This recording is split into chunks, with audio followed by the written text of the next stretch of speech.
y'all, it's Kimberly here. Thank you all for coming to my channel. Well, for the last few days I've been working on one of my short stories for my podcast.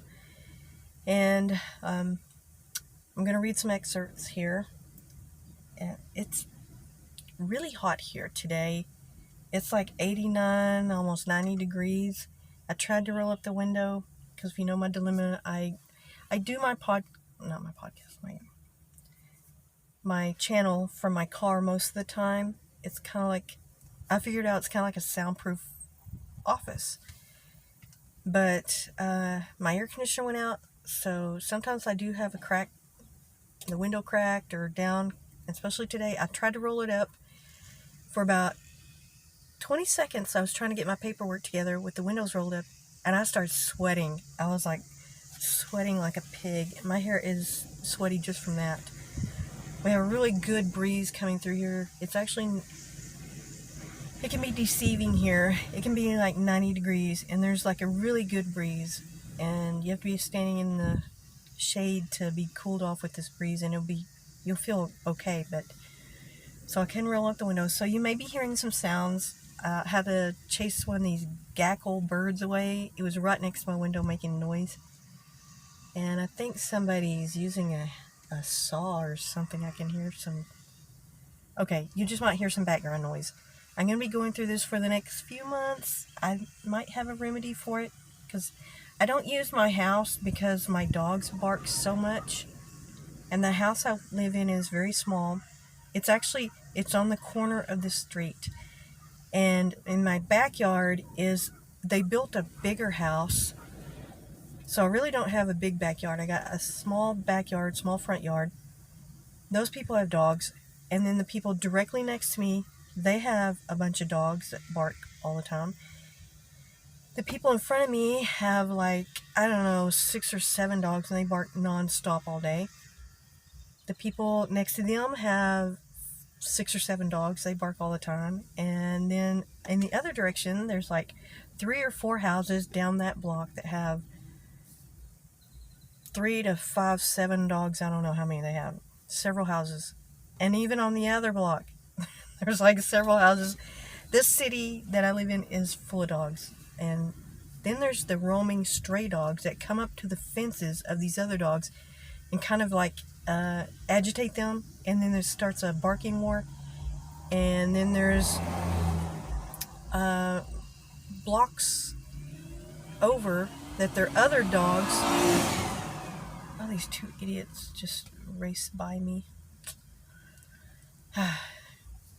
But that's kind of part of the reason why I don't make my videos in my house, because sometimes it's just a cacophony of dogs just barking. So I usually use my car. To explain that, for if anybody wonders why I'm always sitting in my car, because it's pretty much soundproof most of the time if I have the windows up. But I'm in Texas, and it's already like 90 degrees today, and I think it's around 4 o'clock, and these 2 idiots are driving. They're racing each other.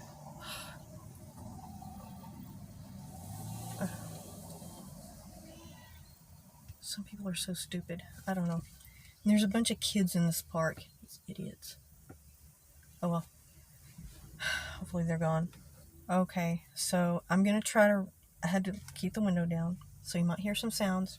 I'm just a long explanation for a short reason. You might hear some background noise. Okay. I'm going to read one passage, or it's about 2 pages long that I wrote. I'm going to read this first, and then I'm going to read another short little passage. Okay. From the blackest corner of her room, a shape seemed to melt across the only window in her tiny apartment. Okay, I got interrupted with some noise, so I'm going to start over. And I wasn't reading it very loudly, and hopefully this is roughly written out, so it's got a lot of scratch outs, so I'm going to try to read it the best that I can. I tried to get it into a complete sentence form so I could do a reading. Okay. From the blackest corner of her room, a shape seemed to melt across the only window in her tiny apartment, partially obscuring most of the star-sprinkled night sky. Although it was black in color, it was opaque enough that the circular incandescent moon filtered through like an ethereal fog. Slowly it enveloped the whole window frame, not allowing any hint of light through. Frozen in fear, Elizabeth could not muster the courage to pull the thick blanket over her face. She heard no sound emitting from the sheer black curtain that was about 15 feet from her bed. Not even her own breathing could she hear. Petrified in terror, she lay perfectly still, waiting, God only knows. Although she was exhausted from working a 9-hour shift and taking in a 2-mile jog afterwards, she was wide awake. Her mind raced with thoughts. Should she jump out of bed? Should she scream for help? Should she try to shake it off as if her mind was imagining things? Interrupting those thoughts, a calamity of tires screeching and the sounds of what might be a car crash broke through the silence. Instantly, the sheer curtain of blackness retreated back into the corner of its origin. Elizabeth seized upon this moment, both frantic and scared out of her wits, and jumped from her small twin-sized bed and bolted to her front door and flung it open. Wearing only a pair of gym shorts and a t-shirt, she flew down the hallway and out the wide double doors of the apartment building she lived in. Okay, the way I write, I don't know if y'all can hear this. Somebody just turned on the bass in their car. God. The way I write, I try not to be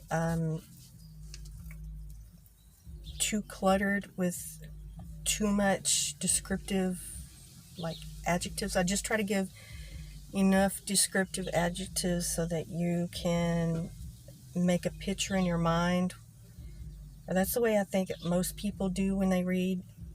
They make a picture in their mind, and they have this storyline, almost like their own soap opera going in their mind. They have their own way of what they think the characters look like, and you describe a building or a car or something like that. You know, they picture it in their own mind. So I try to give enough description of the scene so you can make that adjustment in your mind. But I also try to put in some type of wording that it's maybe not a direct color or size or something like that. Like I've said, there's one part where I said it was black in color. It was opaque enough that the circular incandescent moon. See, I might use descriptions like that, incandescent, because it's kind of like an idea that, you know, it may not be a color or an exact, I don't know how I'm trying to describe this, but where you can, everybody knows what the moon looks like. And when it's that kind of shiny whiteness that shines through, then I try to make it as clear as possible so people can really have a good idea. That's the way I write. And like on some things, I'm not real descriptive. I think there was, and this is not exact. I mean, I'm going to go through these pages and make a few more edits, maybe change some of it. So some of this may be in the podcast, but this scene I'm going to put in, but I may rewrite some of the sentences or put other description or something like that in it. And I don't know, like where she jumped from her small twin-sized bed. See, I have this idea of a very small apartment with her bed like in a corner, and she looks out the window at night. And so she would absolutely know that there's something happening when the black shape comes in front of the window. And it completely, you know, obscures her view of the stars that she looks at every single night, you know. And that's kind of like, that's probably going to be the only, this scene is set in a very tiny, small, like, efficiency apartment. So that one window is her view at night. That she kind of looks at it like in a calming way. It's something very, you know, it's something that a lot of people like looking at the night sky, the stars. I love that, you know, and it's kind of relaxing at night. And then this thing takes over her view, and it's very unsettling to her. So And like I put in one sentence, I put wearing only a pair of gym shorts and a t-shirt. I didn't describe, exactly. It's just gym shorts, no color, no something like that. Say I may have some simple descriptions in here, and then in other sentences, they may be like compound sentences where they could be broken into like one or two sentences. But when you put a compound sentence together, like in part of a paragraph, then you can put this a large description in that one sentence, and then in the other sentences you can put like something simple like that. And you can do that at the beginning of a paragraph, or at the end of a paragraph to close it out just real quickly. Or that's just kind of the way that I write. And then there's another. This is a little part that I wrote, a little paragraph that I wrote that it describes. There's some coloring and there's some description of eyeballs. I'm just going to read it to you, but you'll see what I mean about the coloring. Okay. Her eyes were open to the widest possible amount that her eyelids would allow. Inside the deep-set sockets were two eyeballs with irises comprised of green and amber coloring with reddish brown flecks. Okay, that, it's like, and it goes on, the paragraph goes on. I've got a few more sentences in that paragraph, but I'm trying to describe this person's eye, or the girl that's in there. Her name is Elizabeth, my character. And it gives you an idea of what, something that is very physical about somebody that you can imagine in your mind's eye, a person with this color of eyeballs. And I've seen somebody with this very beautiful greenish amber colored eye, and they had these like reddish flecks or streaks or something, and they were beautiful, beautiful eyes. I used to work with this girl with this color of eye, and I always thought they were so beautiful. And so I kind of put something like that. I'll put descriptions like that of a character or a place or an object or something, so that person can build an idea of, to help them set a scene in their mind. And when you set a scene like that in your mind, that kind of is like building something that you're familiar with, and you can, it gets you kind of engrossed in the storyline once you build your own little soap opera in your head, your own little movie or TV show or whatever you want to call it, in your own head. And that's kind of what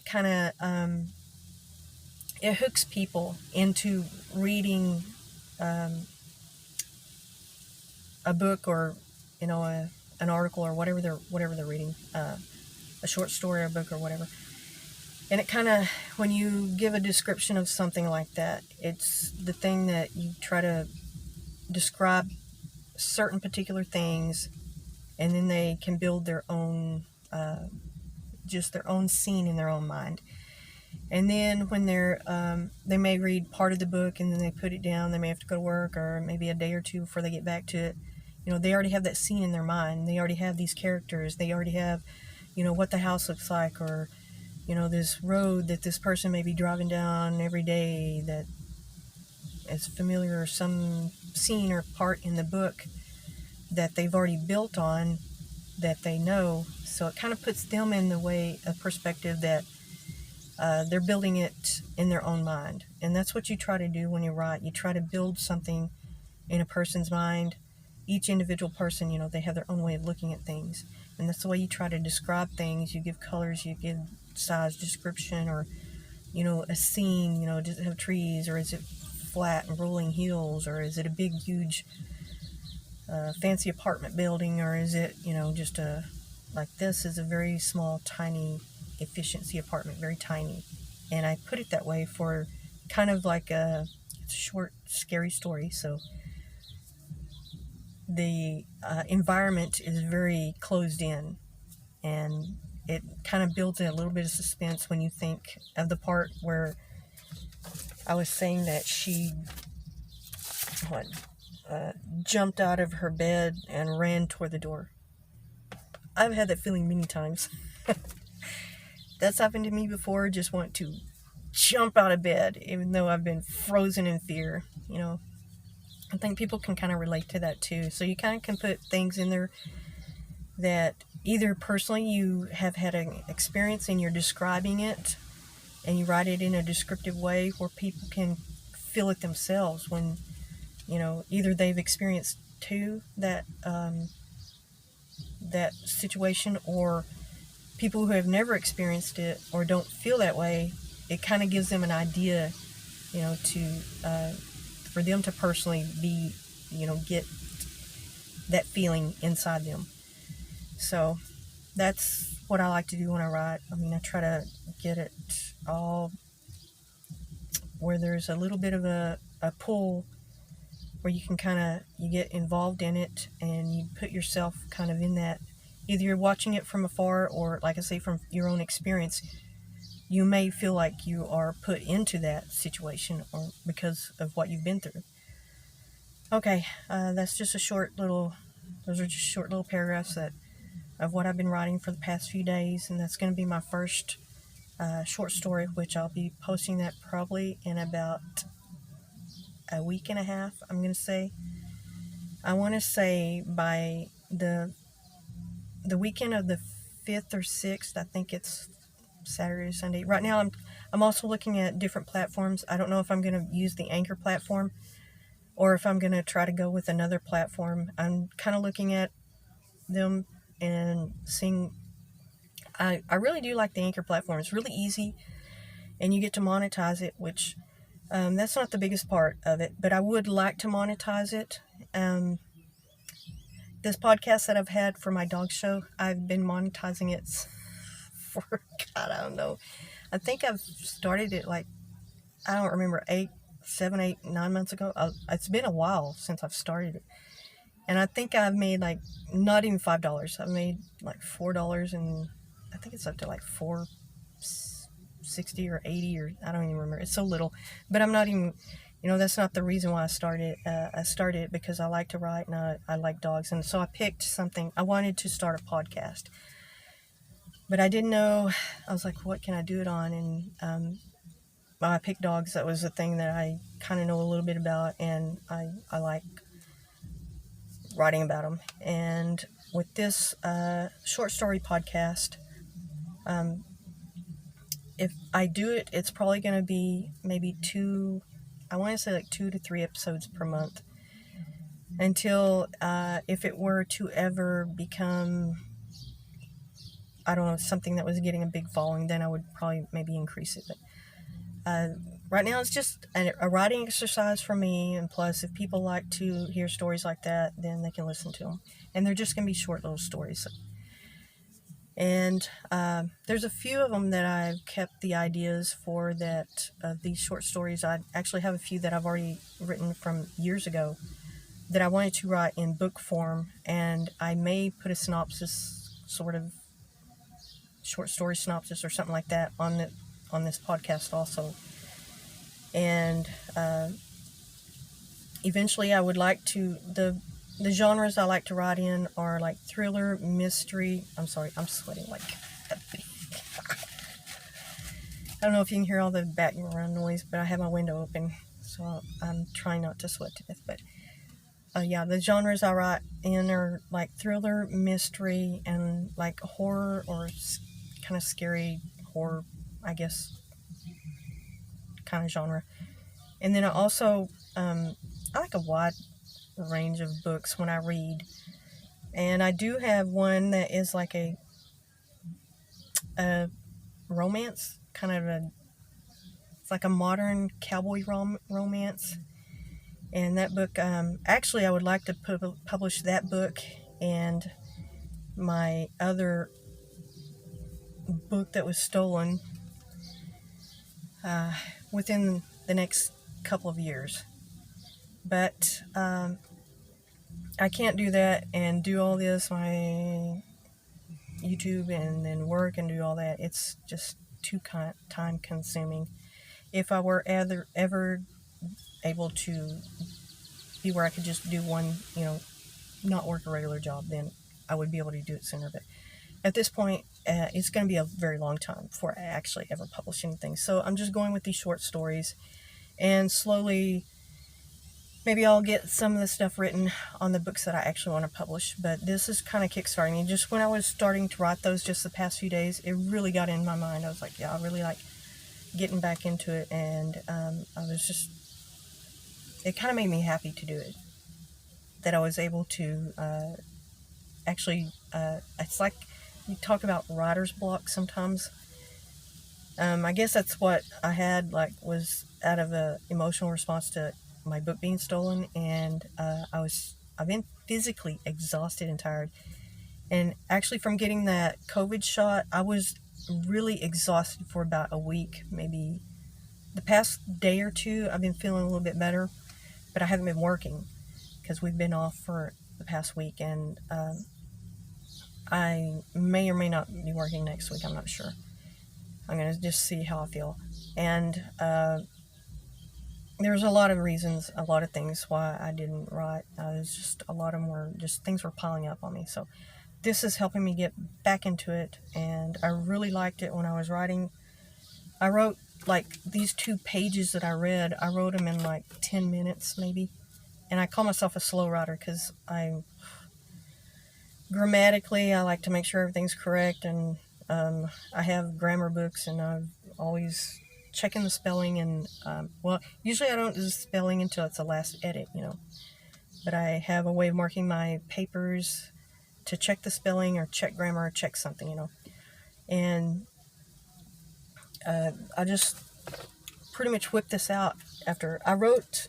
For the past few days, I wrote like 3 pages, and then I wrote the majority of this. I think I started it last night. I think the first excerpt that I read, the long one, which was 2 pages long.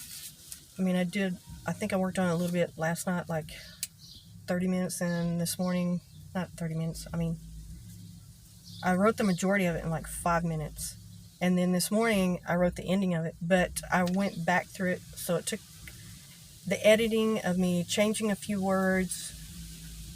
See, you can write a whole page in like a few minutes, but then when you reread it as a writer, you're looking at things and you're thinking, I don't like the color, or I want to change this, or I want to add a sentence or something like that. So it took about 30 minutes extra of me editing this, and that's probably a long time, you probably think.